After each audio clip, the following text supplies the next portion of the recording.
RMK news కి స్వాగతం. నేను సుధా. వార్తల ముందుగా ముఖ్యాంశాలు.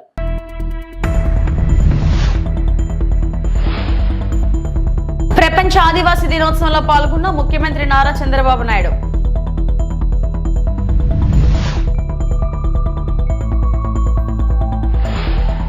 ఏపీలో రెడ్ బుక్ రాజ్యాంగం. అంబటి రాంబాబు.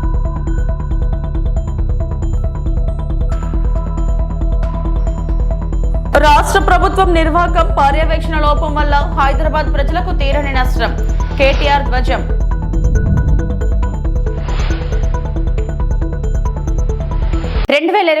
ప్యారిస్ ఒలింపిక్స్ లో కాంస్య పథకాన్ని గెలుచుకున్నందుకు భారత హాకీ జట్టుకు ప్రధాని నరేంద్ర మోడీ ఫోన్ చేసి అభినందించారు. హాకీ జట్టు 2-1తో స్పెయిన్ ను ఓడించి వరుసగా రెండో కాంస్య పతాకాన్ని గెలుచుకుంది.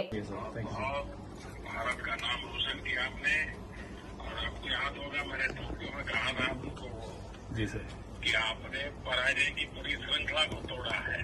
जी सर और अब आपके नेतृत्व में और आपकी पूरी टीम के प्रयासों से इस बार भी हमने प्रगति की है और मुझे पक्का विश्वास है कि अब हॉकी क्योंकि वो पुराना जो स्वर्णिम काल था वो फिर से आप लोग वापिस लेके आएंगे, ऐसा मुझे पक्का विश्वास हो गया है। जी बिल्कुल सर, बिल्कुल लेके आएंगे सर। Thank you sir. हमारे श्रीजय से जी साहब घोषित कर दी है। जी साथ में ही सर, कर लीजिए सर। Hello sir. श्रीजय है यस सर, श्रीजेश बात कर रहा हूँ सर। कैसे हो भैया? एकदम बढ़िया सर। Congratulation sir. बधाई हो आपको। Thank you sir, thank you. आपकी कमाल, आपने निवृत्ति घोषित कर दी आखिरी में, यस सर। लेकिन आपको नई टीम तैयार करनी होगी भैया। Yes sir, yes sir. देखिए, मैं एक बार तो आज जरूर कहना चाहूंगा, 10 खिलाड़ियों के साथ ब्रिटेन की लड़ाई आपकी, मुझे लगता है हिंदुस्तान का हॉकी को समझने वाला हर बच्चा इसको हमेशा याद रखेगा thank you sir, thank you sir. और इसको एक उदाहरण के रूप में माना जाएगा। और मैं मानता हूं कि दुनिया में भी हॉकी की चर्चा होगी तो ये आपकी क्वार्टर फाइनल के मैच का तो जरूर जिक्र आएगा। Thank you sir. Thank you sir. और मैं सच बता दूं, अच्छा टीम स्पिरिट भी दिखाई दिया और आपने बिल्कुल जमकर के, और मैं देखा कि एक बार हारने के बाद थोड़ा मोरल डाउन हो जाता है, लेकिन आपने 24 घंटे में फिर से अपने आप को रिकवर करके पूरी ताकत से निकल पड़े आप लोग। Yes sir. जी सर। देखिए, देश को बड़ा गर्व हो रहा है आप लोगों पर और मेरी तरफ से बहुत बहुत बधाई है सबको। Thank you very much sir. सबकी तबीयत तो ठीक है ना? कोई इंजर नहीं हुई ना? नहीं सर, सब एकदम बढ़िया सर। सब लोग इधर आपको सुन रहे सर, सब खुश है, सब आपका कॉल के इंतजार में था सर। मैं सबको मेरी तरफ से बहुत बहुत बधाई दे रहा भैया। भारत माता की thank you sir. Thank you. माता आपकी जय सर। Thank you sir. चलिए सरपंच साहब, बहुत बहुत बधाई फिर से। Thank you so much sir. Thank you so much sir. Thank you. ప్రపంచ ఆదివాసీ దినోత్సవం సందర్భంగా విజయవాడలోని తుమ్మలపల్లి కళాక్షేత్రంలో రాష్ట్ర ప్రభుత్వం తరపున వేడుకలు నిర్వహించారు. ఈ కార్యక్రమానికి సీఎం చంద్రబాబు ముఖ్య అతిథిగా హాజరయ్యారు. ఆదివాసీ మహిళలతో కలిసి నృత్యం చేసిన సీఎం అనంతరం డప్పు వాయించారు. ఆ తర్వాత అరకు కాఫీ ఉత్పత్తులను పరిశీలించారు. సీఎం చంద్రబాబు పలువురు ఎమ్మెల్యేలు కాఫీ రుచి చూశారు. అరకు కాఫీ మార్కెటింగ్ తదితర అంశాలపై అధికారులతో సీఎం మాట్లాడి వివరాలు తెలుసుకున్నారు. ముఖ్యమంత్రి వర్యులు గౌరవనీయులు శ్రీ నారా చంద్రబాబు నాయుడు గారు అరకు లోయలోని గిరిజనుల సంప్రదాయ నృత్యాలలో హింసా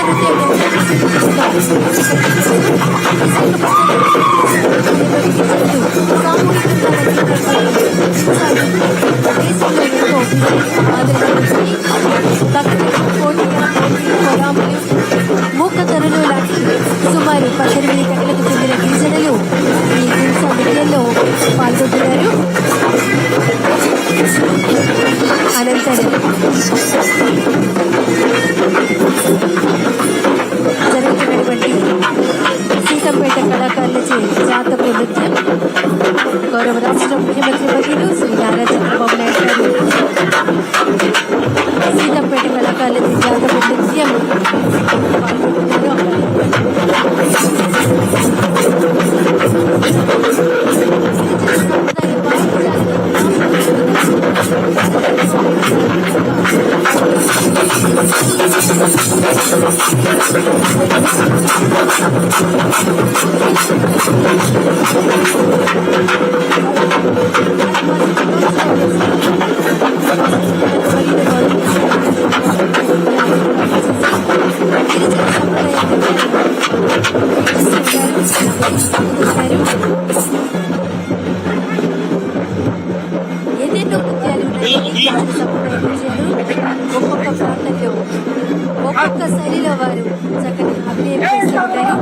తెగలు మనకి ఆంధ్రప్రదేశ్ ఒరిస్సాలలో కనిపిస్తూ ఉంటారు.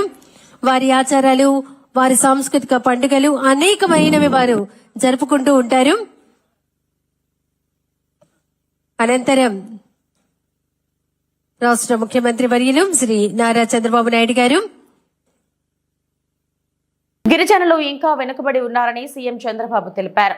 విజయవాడలోని తుమ్మలపల్లి కళాక్షేత్రంలో నిర్వహించిన ఆదివాస్ దినోత్సవ వేడుకల్లో ఆయన పాల్గొని మాట్లాడారు. గిరిజన ప్రాంతాల్లో ప్రతి ఊరికి రోడ్డు వేస్తాం, ప్రతి ఇంటికి త్రాగునీరు ఇచ్చే ప్రాజెక్టు మొదలు పెడుతున్నాం, డిఎస్సి కోసం గిరిజనులకు శిక్షణ ఇస్తాం, గతంలో ఇచ్చిన విధంగా గిరిజన యువతకి ఇన్నోవా కార్లు ఇస్తాం, అర్హులైన అందరికీ లోన్లు ఇస్తాం, గిరిజన రెసిడెన్షియల్ స్కూల్స్, హాస్టల్స్ కోసం కొత్త భవనాలు కడతాం, గత ప్రభుత్వం రద్దు చేసిన అన్ని పథకాలు మొదలు పెడతామని అన్నారు. ఊర్లో ఉండే వనరులన్నీ కూడా ఉపయోగించుకుని మీ ఆదాయాన్ని పెంచే మార్గాలు ఏమున్నాయో అవన్నీ కూడా చేస్తాం. అదే సమయంలో మీ ఊరు నుంచి మీరు మండల కేంద్రానికి రావాలన్నా, హాస్పిటల్కి పోవాలన్నా, మార్కెటింగ్ వస్తువులు తీసుకుపోవాలన్నా ఎలాంటి ఇన్ఫ్రాస్ట్రక్చర్ క్రియేట్ చేయాలన్నా అవన్నీ చేస్తామని చెప్పి కూడా నేను మీకు తెలియజేస్తున్నా. ఇది కాకుండా గిరిజనుల కోసం, మీ పిల్లల ఉద్యోగాల కోసం మొన్నే మీరు చూస్తే మెగా డిఎస్సి అనౌన్స్ చేశాం. దీనికోసం విశాఖపట్నంలో గిరిజనులకు స్టడీ సర్కిల్ పెడతాం, మెగా డిఎస్సి కోచింగ్ సెంటర్ పెడతాం, విజయవాడ తిరుపతిలో కూడా పెడతాం. ఇంకొక పక్కన ట్రైకార్ ద్వారా మళ్లా రుణాలు ఇప్పిస్తాం. గతంలో ఇచ్చినట్టే ఇన్నోవా కార్లు కూడా ఇప్పించి గిరిజనులకు జీవనోపాధి కల్పించే బాధ్యత తీసుకుంటాం. గతంలో 81 గిరిజన హాస్టల్ని రెసిడెన్షియల్ స్కూల్స్ గా మార్చాం. ఇప్పుడు వీటికి కొత్త బిల్డింగులు కావాలి, అవి కూడా కట్టించే బాధ్యత ఈ ప్రభుత్వం తీసుకుంటాం. ఇది కాకుండా గిరిజన సమరయోధుల కోసం చింతపల్లి మండలం లంబసింగిలో తాజంగి గ్రామంలో ఏర్పాటు చేస్తున్న గిరిజన్ మ్యూజియం కూడా పూర్తి చేస్తాం. ఇంకో పక్క విలేజ్ సెక్రటరీలో చాలా మంది పనిచేస్తున్నారు ఏఎన్ఎంల కింద. వాళ్ళందరినీ ట్రైబల్ వెల్ఫేర్ స్కూల్స్ లో పెట్టి మీ పిల్లల ఆరోగ్యం కాపాడే బాధ్యత తీసుకుంటాం. ఇది కాకుండా ఇంకొక పక్కన మీరు చూస్తే అరకు కాఫీ, అక్కడనే పెప్పర్ ఇవన్నీ తయారు చేయడం, పండించడం, మీకు ఏమేమి చేయగలుగుతామో మీ ఆదాయాన్ని పెంచే మార్గం. ఒక రోజున అరకు కాఫీ ఈరోజు కొన్ని షాపుల్లో ఉంది, కానీ ఇది ఇండియాలో ఉండే అన్ని షాపుల్లో పెట్టి ప్రపంచంలో ఉండే ముఖ్య నగరాల్లో పెట్టే బాధ్యత తీసుకుని అరకు కాఫీకి ప్రపంచవ్యాప్తంగా గుర్తింపు తీసుకొస్తామని చెప్పి కూడా నేను మీకు తెలియజేస్తున్నా.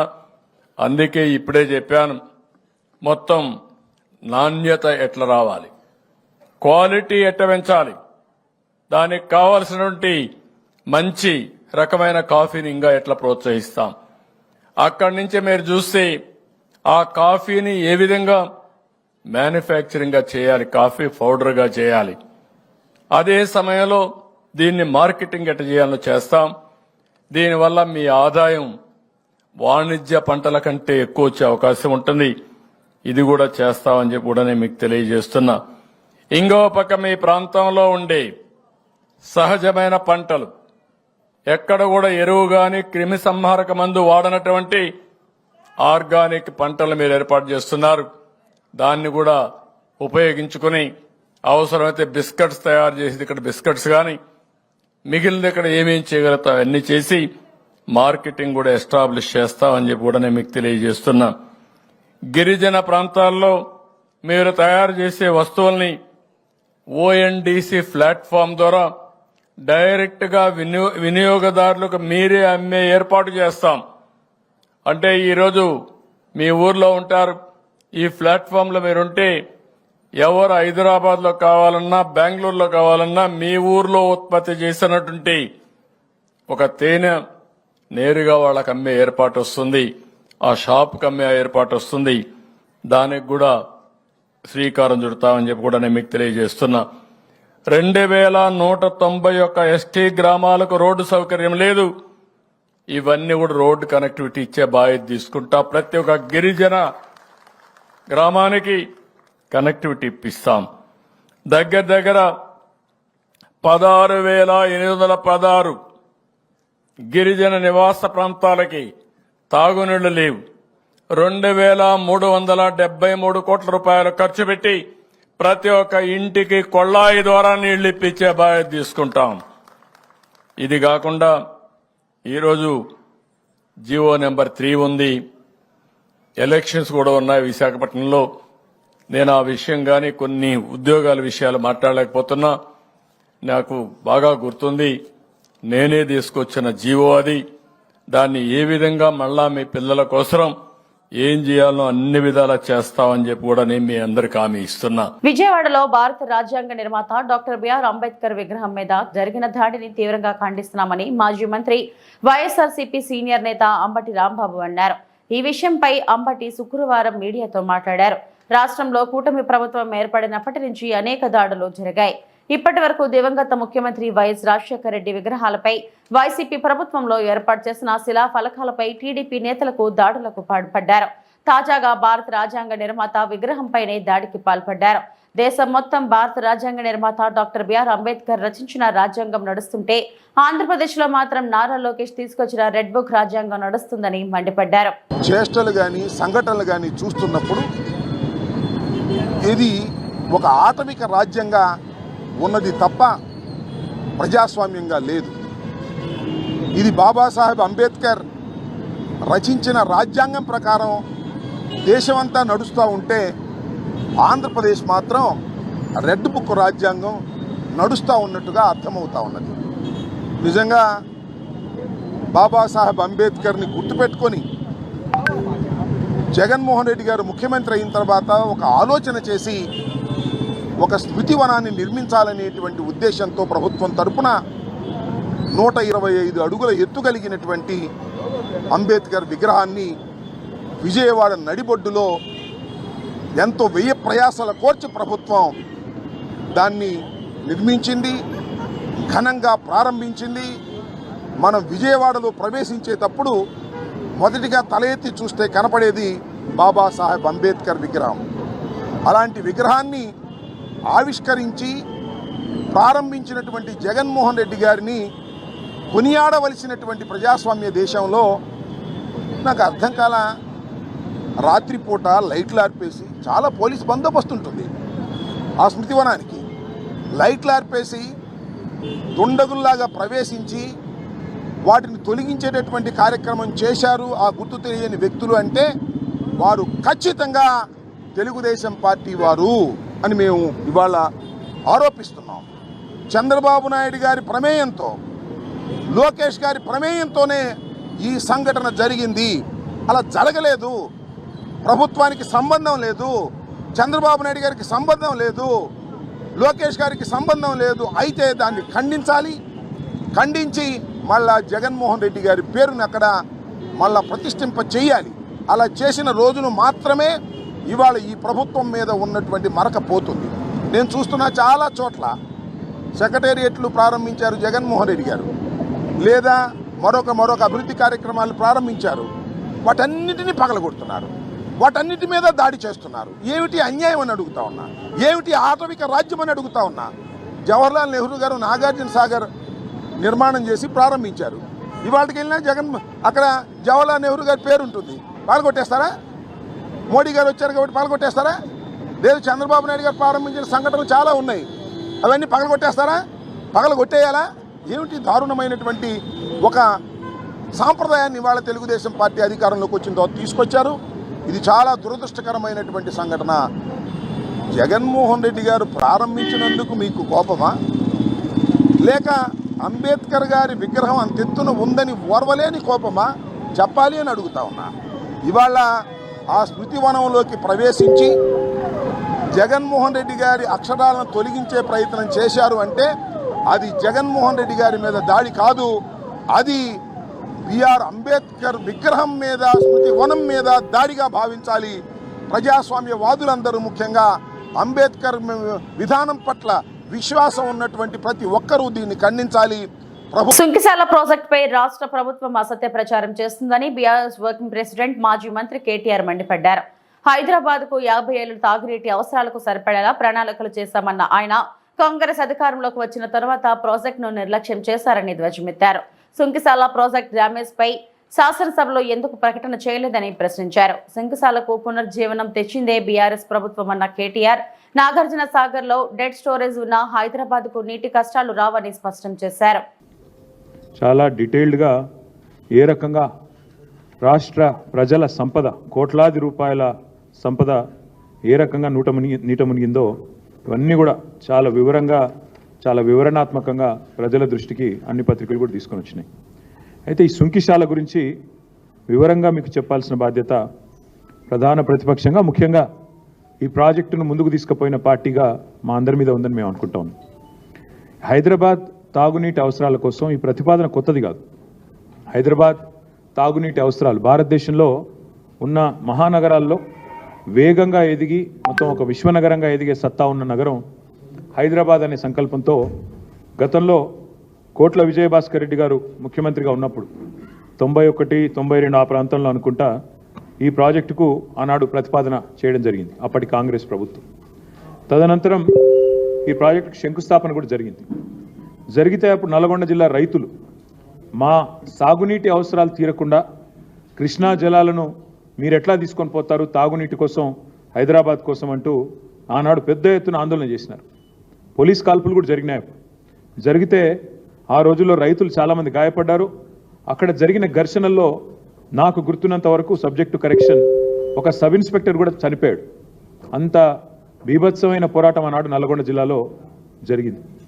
దాంతో ఇంత ఘర్షణ జరిగిన తర్వాత, ఇంత గొడవ జరిగిన తర్వాత ఆ పథకం మొత్తంగా అటకెక్కింది, మర్చిపోయారు. తర్వాత మళ్ళీ చంద్రబాబు నాయుడు గారు ముఖ్యమంత్రిగా ఉన్నప్పుడు ఏఎంఆర్పి అనే ప్రాజెక్టును పూర్తి చేశారు.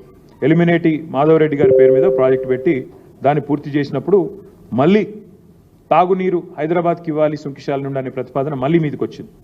అంటే ఒకవైపు రైతులకు సాగునీరు ఇస్తూనే మరొక వైపు హైదరాబాద్కు తాగునీరు ఇవ్వాలి అనే ఆలోచనతో ఆనాడు రైతులను ఒప్పించి మరి 2001-3 ప్రాంతంలో చంద్రబాబు నాయుడు గారి ప్రభుత్వం మొదటి దశగా 90 మిలియన్ గ్యాలన్ల మంచినీళ్ళను హైదరాబాద్ 90 MGD తరలించే విధంగా ఆనాడు పథకాన్ని మొదటి దశ పూర్తి చేయడం జరిగింది.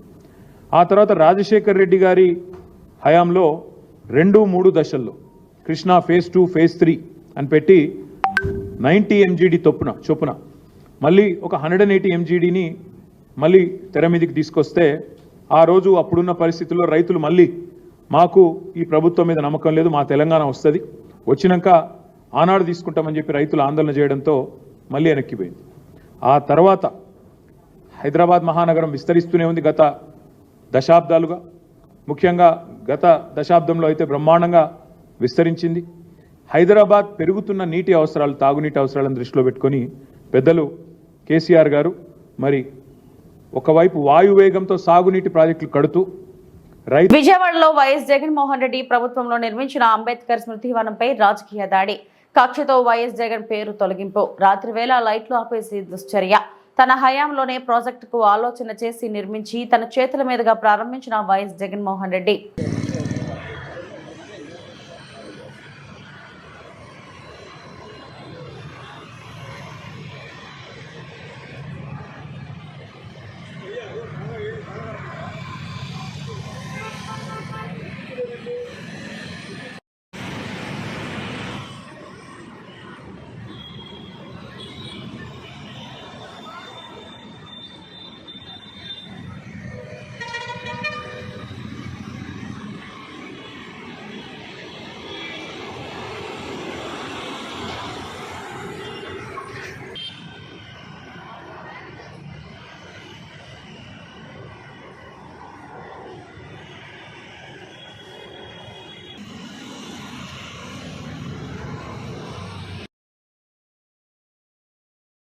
గత ప్రభుత్వం 10 లక్షల కోట్లు అప్పు చేసిన మౌలిక వసతుల కోసం రూపాయి ఖర్చు పెట్టలేదు. రోజు లక్షల మందిని చేరవేసే ఆర్టీసీలో కొత్త బస్సులు అనేవి కొనకుండా వదిలేశారు. కూటమి ప్రభుత్వం రాగానే ఆర్టీసీ ప్రయాణికులకు ఇబ్బందులు లేని ప్రయాణం కోసం చంద్రబాబు రాష్ట్ర వ్యాప్తంగా 400 కొత్త ఆర్టీసీ బస్సులు కొనుగోలు చేశారు. ఏలూరు డిపోలో రాష్ట్ర రవాణా శాఖ మంత్రి మండపల్లి రాంప్రసాద్ రెడ్డి ఎమ్మెల్యేలు కలిసి నూతన ఆర్టీసీ బస్సులను ప్రారంభించి ప్రజలకు అందుబాటులోకి తెచ్చారు.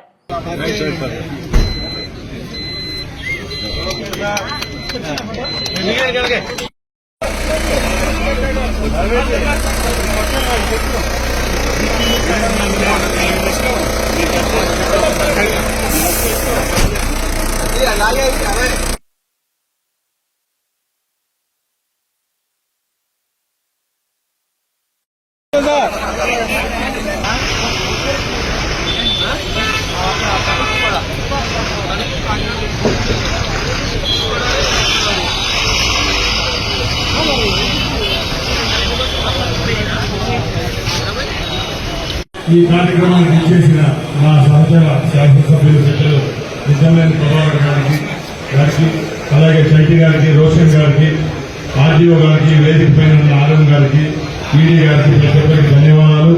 అలాగే ఇక్కడికి ఇచ్చేసిన పార్టీ సోదరులకు, తెలుగుదేశం పార్టీ అభిమానులకు మరొకసారి ధన్యవాదాలు తెలియజేసుకుని ఈ కార్యక్రమాన్ని ప్రారంభిస్తున్నాం. ముఖ్యంగా ఈరోజు చాలా సంతోషంగా ఉంది. గత 5 సంవత్సరాల్లో ఒక్క బస్సు కూడా కొన్న పాపాన్ని ఆ ప్రభుత్వం అయితే తెలుగుదేశం పార్టీ నారా చంద్రబాబు నాయుడు గారి నాయకత్వంలో ఇక్కడ ప్రభుత్వం ఏర్పాటు చేసిన తర్వాత సుమారు 1400 బస్సులను ఈరోజు ఏపీఎస్ఆర్టీసీ జాతికి ప్రజలకు అంకితం చేయడం జరుగుతూ ఉంది. దానిలో భాగంగానే ఈరోజు ఇక్కడ పెద్ద కార్యక్రమం ఏర్పాటు చేయడం జరిగింది ఏలూరులో. ముఖ్యంగా మేము ఒకటే చెప్తున్నాం, ఏ సంస్థ అయినా బాగుంటే ఆ సంస్థలో పనిచేసే ఉద్యోగస్తులకు బాగుంటుంది. వారందరూ ఆ సంస్థ బాగుండే రోజే ప్రజలకు కూడా నాణ్యమైన సేవలు అందించడానికి ఉంటుంది. కాబట్టి మరొకసారి ప్రభుత్వం ఏర్పాటు చేసిన తర్వాత ఏపీఎస్ఆర్టీసీని గాడిలో పెట్టేదానికి మా రవాణా శాఖ అయితే మా ప్రభుత్వం అయితే చర్యలు తీసుకుంటా ఉంది. జగన్ కి అత్యంత సన్నిహితుడు ఏటు విజయసాయిరెడ్డి లీలలు మర్చిపోకముందే ఇప్పుడు మరో ఉదంతం వెలుగులోకి వచ్చింది. వైసీపీ ఎమ్మెల్సీ దువ్వాడ శ్రీనివాస్ అక్రమ సంబంధం పెట్టుకోవడంపై ఆయన కుమార్తెలు రోడ్డెక్కారు. వేరో మహిళతో వైసీపీ ఎమ్మెల్సీ దువ్వాడ శ్రీనివాస్ ఉంటున్న ఇంటి ముందు 2 కుమార్తెలు నిరసన తెలిపారు. మా నాన్నని కలవడానికి వెళితే కనీసం డోర్ కూడా తీయలేదని దువ్వాడ శ్రీనివాస్ కుమార్తె బాధపడ్డారు. పార్టీ మొత్తం ఇలాంటి వారితో జగన్ రెడ్డి నింపేయటం, ఇలాంటి పనులు చేసేవారనే ప్రోత్సహిస్తూ జగన్ పదవులు ఇవ్వడంతో అసలు ఇది రాజకీయ పార్టీనా లేక మరేదైనా అని ప్రజలు ప్రశ్నిస్తున్నారు.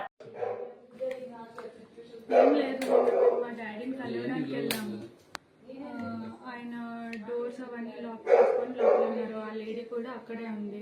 మేము ఆయనతో మాట్లాడడానికి వెళ్దాం మాట్లాడడానికనే కాదు, మా డాడీతో కలిసి ఉన్నామని మేము వెళ్ళాము. బట్ మేము మెసేజెస్ చేసినా, ఫోన్ కాల్స్ చేసినా ఆయన లిఫ్ట్ చేయలేదు, దేనికి రెస్పాండ్ అవ్వలేదు. సో ఏంటి అంటే వాళ్ళు ఎప్పుడో ఒక్కప్పటికైనా డోర్ తీస్తారు కదా అని మేము బయట వెయిట్ చేస్తాం.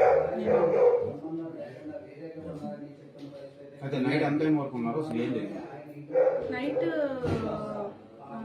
యాక్చువల్లీ నేను ఆఫ్టర్నూన్ 3 నుంచి నైట్ 1:30, 2 వరకు ఉన్నాను. బట్ వాళ్ళు ఎవరు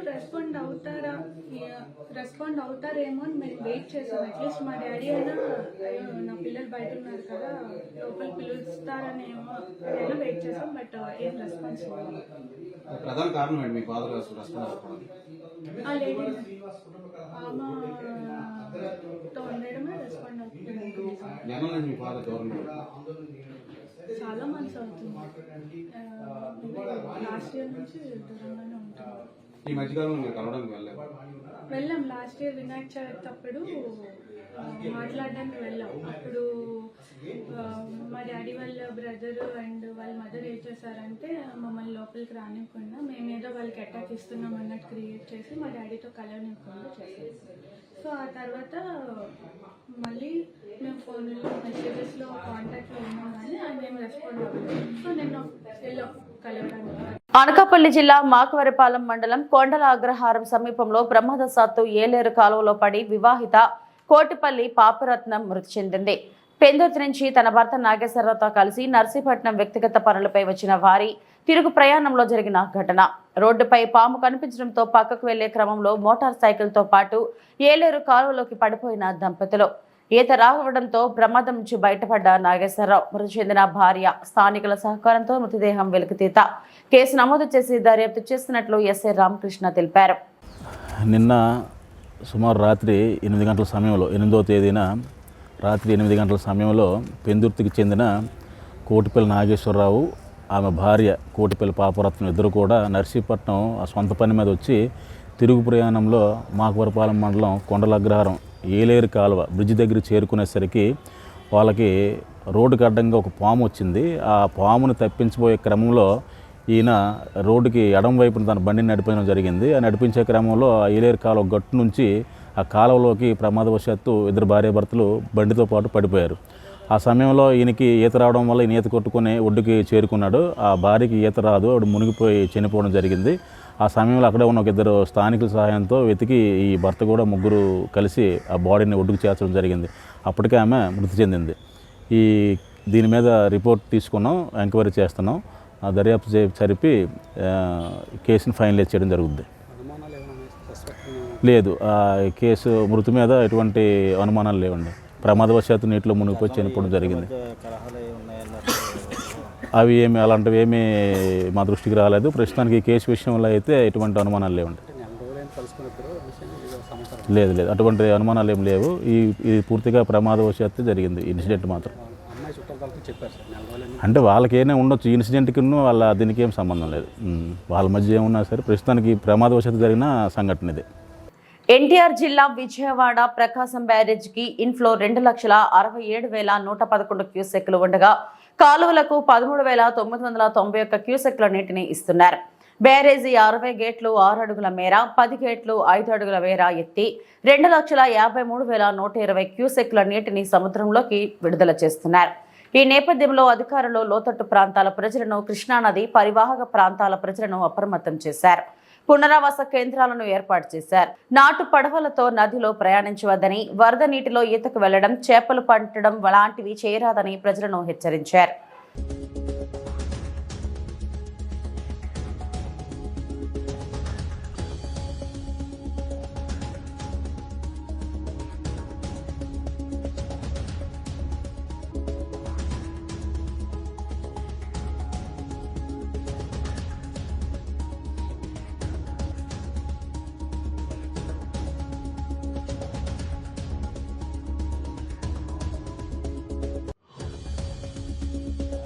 నిన్న రాత్రి విజయవాడలో 125 అడుగుల అంబేద్కర్ విగ్రహం ఆవరణలోకి కొందరు దౌర్జన్యకారులు చొరబడి శిలా ఫలకాలను మరియు లోపల ఉన్న కొన్ని భాగాలను ధ్వంసం చేయడంపై నిరసన వ్యక్తం చేస్తూ కోసిగి మండలం చింతకుంట గ్రామంలో బంటకుంట దళిత నాయకులు అంబేద్కర్ విగ్రహానికి పూలమాల వేసి నివాళులు అర్పించారు.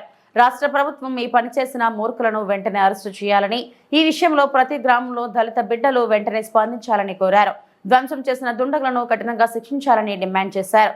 దళిత మంత్రి వెంటనే స్పందించాలని, ప్రభుత్వం చర్యలు చేపట్టే విధంగా డిమాండ్ చేయాలని అన్నారు. ఈ కార్యక్రమంలో జగదీష్, రంగప్ప, సురేష్, హనుమంతు, కంటి బసవ, బద్రీనాథ్, ఈరన్న, బసవ, చిన్న సతీష్, బసవరాజు, సతీష్, నాగేంద్ర, హనుమంతు, నరసప్ప, పౌల్ రాజ్, సులేకరి, ఈరన్న, బుజ్జి, వెంకటేష్, సోమన్న, ఆనంద్, ఎల్లప్ప, చింతకుంట దళిత నాయకులు తదితరులు పాల్గొన్నారు.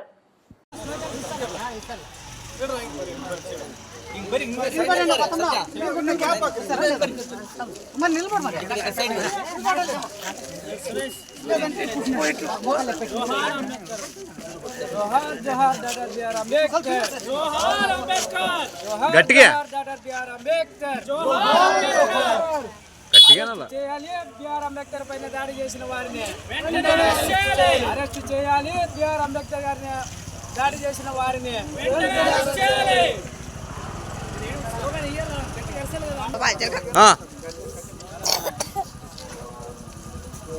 వచ్చినటువంటి ప్రతి ఒక్కరికి కూడా హృదయపూర్వకంగా ధన్యవాదాలు తెలుపుతూ అందరికీ కూడా జైభీం చెప్తూ ఉన్నాం. ఈరోజు డాక్టర్ బిఆర్ గారు అంబేద్కర్ గారికి పూలదానాలతో ఆయన సన్మానిస్తూ ఈరోజు నిన్న రాత్రి జరిగినటువంటి విజయవాడలో జరిగినటువంటి ఘటనలను నిరసిస్తూ జైభీం యూత్ సభ్యులుగా మిగతా ప్రజా సంఘాల ఆధ్వర్యంలో కూడా ఈరోజు నిరసన కార్యక్రమం తెలుపుతూ ఉన్నాం. ముందుగా ఏమంటే ఈరోజు నిన్నటి రాత్రి ప్రపంచంలో అన్నిటికన్నా విగ్రహం అతి పెద్దదైన విగ్రహం ఎక్కడైనా ఉంది అంటే అది విజయవాడలో ఏర్పాటు చేయడం జరిగింది గత ప్రభుత్వం కూడా. ఆ గత ప్రభుత్వం ఏర్పాటు చేసిన దానిని జీర్ణించుకోలేక ఈరోజు ఉన్నటువంటి పాలక వర్గాలని కాకుండా మరి ఎవరైతే దాన్ని దాడికి కారకులు అయిపోయారో అలాంటి దుండగులను ఈ ప్రభుత్వం అరెస్ట్ చేసి వారికి కఠినమైనటువంటి శిక్ష పడే విధంగా దానిపైన విచారణ జరిపించి మరి అలా మరొకసారి పునరావృతం కాకుండా అనేకమైనటువంటి చర్యలు తీసుకోవాలని మేము దళిత బిడ్డలుగా ఈరోజు ప్రభుత్వాన్ని డిమాండ్ చేస్తూ ఉన్నాం. ఈరోజు దళితులుగా ఉన్నటువంటి మరి ఎవరైతే ఎవరైతే ఈరోజు మరి మంత్రిగా ఎవరైతే హోంమంత్రిగా దళిత బిడ్డ ఉందో మరి ఆమె కూడా ప్రత్యేకమైనటువంటి చర్యలు ఈ దుండగుల పైన తీసుకుని అనేక మంది ఈరోజు రాజ్యాంగ నిర్మాతకే రక్షణ లేని విధంగా ఈరోజు ప్రభుత్వాల్లో మరి జరుగుతూ ఉన్నటువంటి కుట్రలను అరికట్టాల్సిందిగా డిమాండ్ చేస్తూ ఇంతటి అవకాశం ఇచ్చిన ప్రతి ఒక్కరికి కూడా హృదయపూర్వకంగా ధన్యవాదాలు తెలుపుతూ ఉన్నాం. జోహార్ అంబేద్కర్, జోహార్ జోహార్, జోహార్ అంబేద్కర్, జోహార్ జోహార్, జోహార్ అంబేద్కర్, జోహార్ జోహార్. జై హింద్. జై హింద్. ఈ వార్తలు ఇంతటితో సమాప్తం. నమస్తే.